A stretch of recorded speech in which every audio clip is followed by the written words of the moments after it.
Okay, so real quick, um, I really gotta go. It's 7:53, and my bus comes at like 8:05. So I gotta go real quick. But I just want to quickly talk about where I've been for the past 4 days and like what I've been doing. So basically, if you didn't watch my introductory video, I said that I would go away for a couple of days on a robotics competition.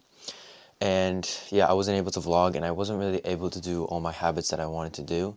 And so I felt like that was kind of like a part in the quarter where I feel like I could drop and lose a lot of progress, because habits form with frequency, and if I don't do the reps, then it's just not gonna form, or like, and just stuff's not gonna work out.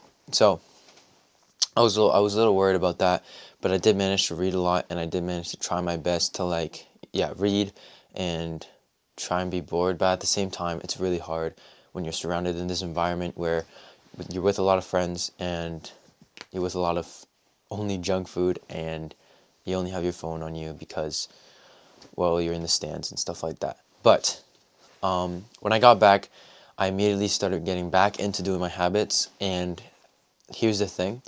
I didn't do them fully. I would always do them, I would always just show up to the habit, because I feel like that also gets the reps in. You're showing up to the habit, which proves that you're doing it more frequently than just not doing it at all, if that makes sense. Like, if you came back home, right, and you only had 5 minutes to do your routine, your nightly routine, I would still try and do it, but not fully. I wouldn't journal for like 30 minutes. I wouldn't read for 30 minutes. I would just like journal maybe for like literally 1 or 2 minutes, and then read for 1 or 2 minutes. It's just doing that habit, but a lot more like shortened down, just to show up and make it a lot easier for yourself, especially when you came back from literally doing nothing for the past 4 days, if that makes sense.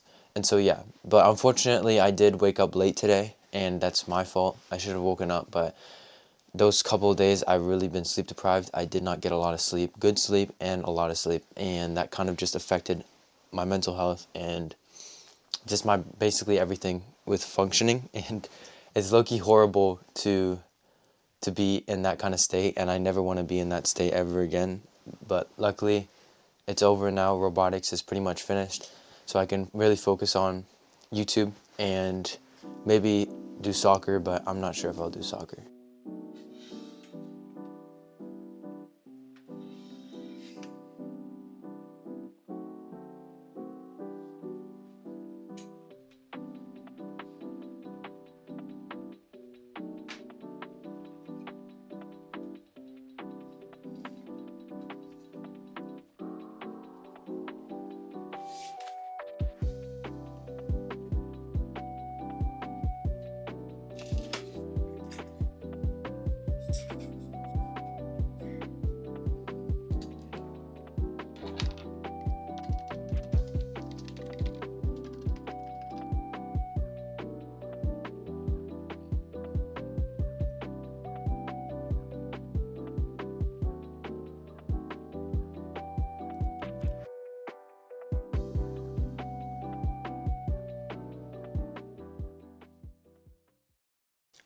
I just finished posting my video. It's now being uploaded on YouTube, and I just want to talk about my day and like one thing that I really want to talk about. But yeah, my day wasn't the best. I think this is probably one of the lower ends of performance in terms of like when looking at all the days when I'm trying to get better. Obviously, the past 4 days were really, really rough because I wasn't home.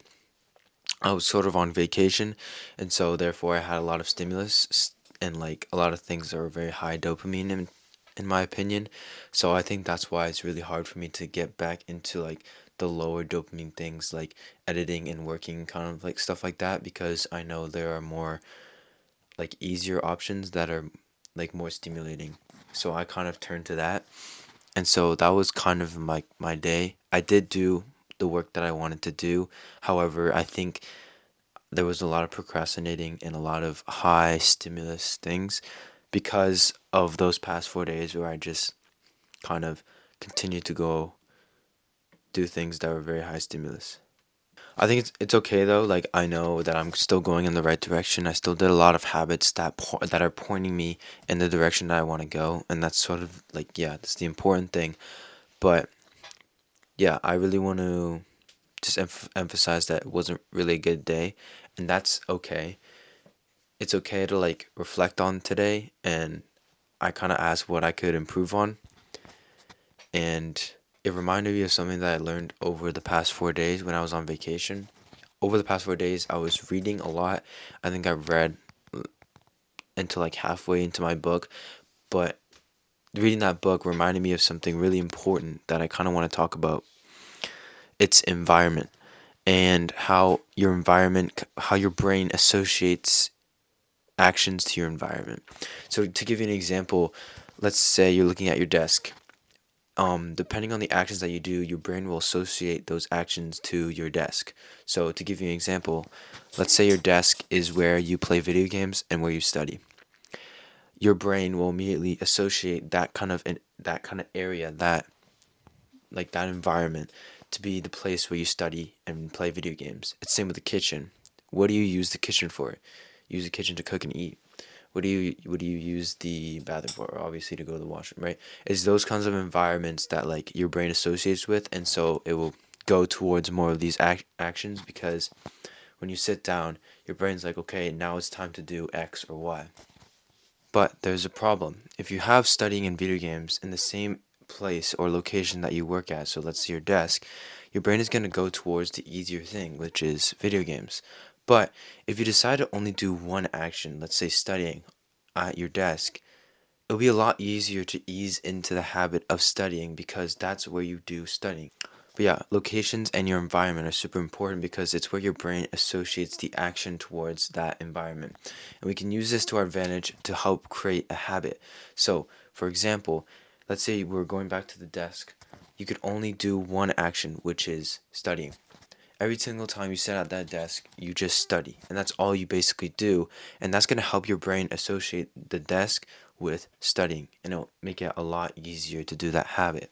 But the problem is with me, and with probably you as well, if you have a small room, it's hard to have one place where you just do one action, which is kind of why I do studying, I do editing, I do scripting, I learn from YouTube videos, and I just have a bunch of actions. And from my previous rut, I did a lot of other actions like scrolling and just a lot of other high dopamine things. So I have a lot of mixed actions into this one singular place. And so my brain gets confused on what to do.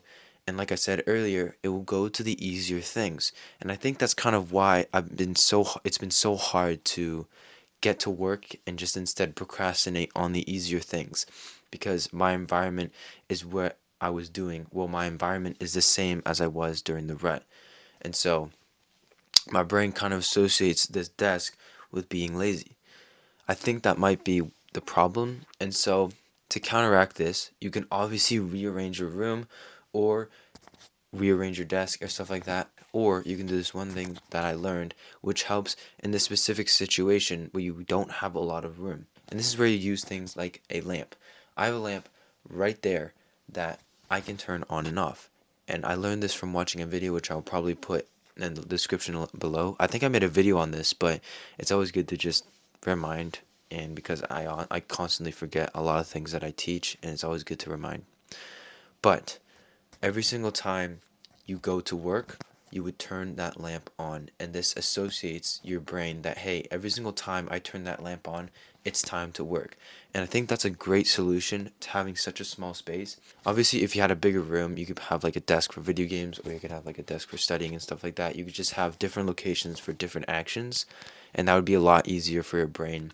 But since you have small rooms, like I do, or maybe you have a big room, it's just a lot easier to use like some sort of lamp because you're still able to do other actions like learning on YouTube or doing a little bit of your hobbies like, I don't know, looking at some clothes and stuff like that. And so I feel like that's a great solution.